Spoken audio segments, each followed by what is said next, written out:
Bem, tinha agendado com ele para me encontrar com ele, ele marcou 12 de dezembro. Compramos a passagem para aquele encontro. Nesse inteirinho eu fui eleito bispo, Ah, que coisa. depois de já estar com a agenda marcada com ele. Então eu me encontrei com ele como bispo eleito, não consagrado. Depois de receber, dar os presentinhos. Ficamos 1h30 dessa vez, minha última conversa com ele. Foi linda. 1h30. Sim. Caramba, muito tempo. Eram permitidas fotos, mas não eram permitidas filmagens. Porém, eles estavam falando italiano, uma das pessoas que estava comigo não entendia italiano e filmou. A pessoa avisou o italiano que não podia filmar. E eu não traduzi. Ela não entendeu. Eu pensando que ela estava tirando foto, ela estava filmando. Então eu tenho 4 pequenos filminhos do meu último encontro com o Bento Olha XVI. Claro que eu só. não posso. Era proibido, eu não posso Claro, publicar, claro. mas tenho. Isso. Bem, no fim da conversa, ele perguntou para o secretário, deram os presentinhos, ele perguntou para o secretário, está dando alguma coisa de bispo para ele? Ah, não, Santo Padre, não sei, mas eu vou lá procurar algo. Ele pegou a cruz que ele estava usando e fez Não assim, acredito. vamos dar isso. Ele não era mais capaz de tirar. Vamos dar isso. Aí a cruz que estava no pescoço dele, não é uma cruz de ouro, Sim. douradinha, mais simples, mais do que de ouro. Monsenhor Costa Couto, do Rio de Janeiro, um dia me viu usando essa cruz numa paróquia e me disse assim, Dom, se o senhor tem uma cruz de ouro puro, saia com ela na rua, que se for roubada, o prejuízo não é grande igual o senhor perder essa. Ah, é verdade. Aí ele falou a verdade mesmo. Ele tirou Bem, do pescoço e E entregou. não parou nisso. Me perguntaram onde eu estava hospedado, falei onde eu estava hospedado, em qual hotel, bem pertinho do Vaticano, fora dos muros, mas bem pertinho. No dia seguinte, tinha outro presente, uma casula Ai, Jesus. dele para mim. Enfim, Nossa, mas essa que foi a última coisa. conversa com ele.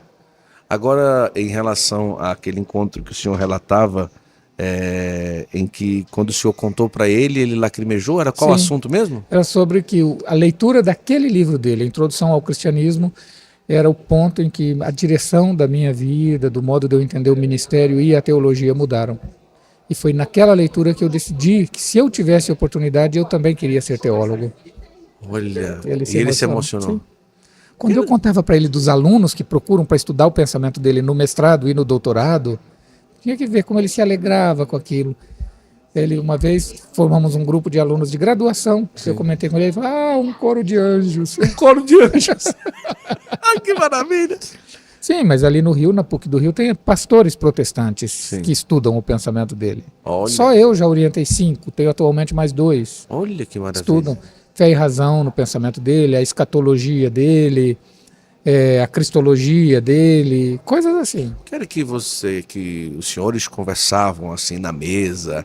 O que era que se tratava? O que é que ele perguntava De geralmente? tudo. Só que tinha uma coisa que toda vez ele perguntava.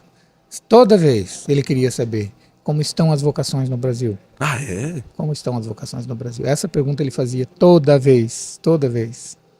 Depois conversava, inclusive sobre teologia, sobre a questão daquele processo do ex-frei Leonardo Boff. Conversava com liberdade, certamente não revelando nenhum aspecto secreto, que ele não é disso mesmo. Sim. Sempre com muito respeito, mas sim.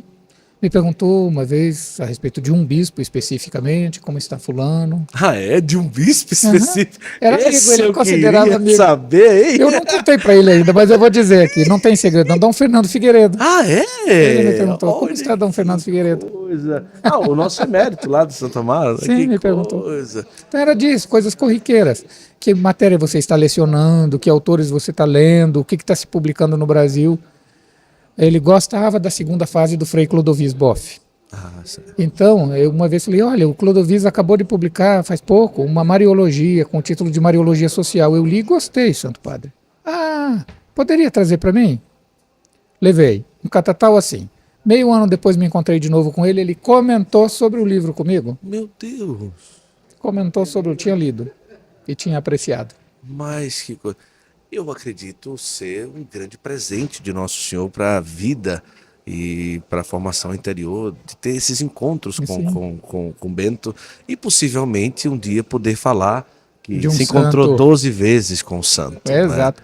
Quando ele morreu, eu decidi não ir para Roma, para os funerais. Decidi ficar e organizei 7 programas radiofônicos na nossa Rádio Catedral do Rio de Janeiro. Certo.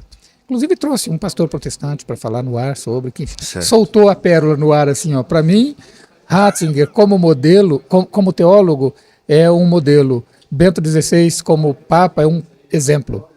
de pastor. Um exemplo de pastor. Uma pérola mesmo. Né? Não fui.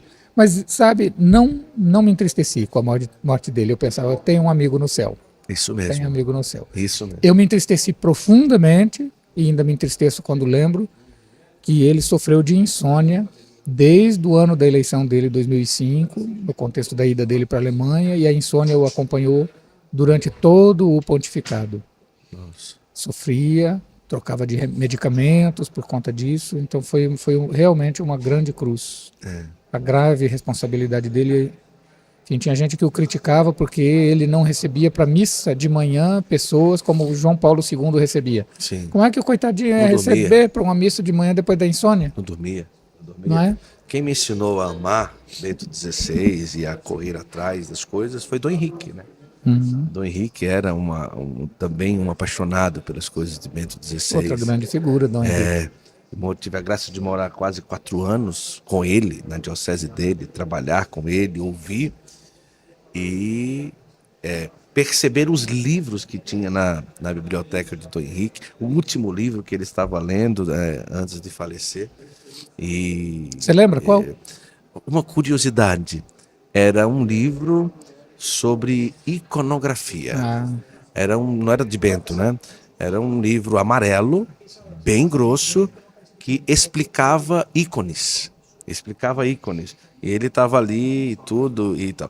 E vizinho a esse tinha um que não era de cabeceira, mas ele gostava de ler de vez em quando sobre enologia, sobre a explicação, sobre vinho, sobre essas coisas também que ele gostava bastante. Mas de Bento XVI tinha tudo, inclusive também uma cruz que Bento XVI chegou a presentear Dom Henrique também, em uma das visitas a de Líminas. E ele me fez enxergar um Bento XVI que eu nunca havia enxergado. E por isso que quando o senhor fala para mim, isso me anima muito e sempre me deixa muito animado. 2011 foi o tempo que o senhor esteve na Gregoriana. Lá o senhor, 8 a 11. De 8 a 11. Lá o senhor chegou Tecnicamente foi de janeiro de 2008 a janeiro de 2010. Terminei o doutorado em 2011 porque eu tive que esperar 1 ano para defender minha tese, depois que entreguei pronta. Olha Fiz só. em 2 anos, entreguei e fiquei esperando. Foi doutorado em que área? Eclesiologia, noção de comunhão, a igreja como comunhão. Que maravilha. Então eu entreguei a tese, um professor tinha falecido, o outro tinha ficado bispo, o meu orientador não queria na banca, então tinha que esperar o outro semestre em que um professor espanhol estaria na universidade passando aquele semestre, que ele fazia assim um na Itália, um na Espanha, e aí então defendi 1 ano depois. Por isso conta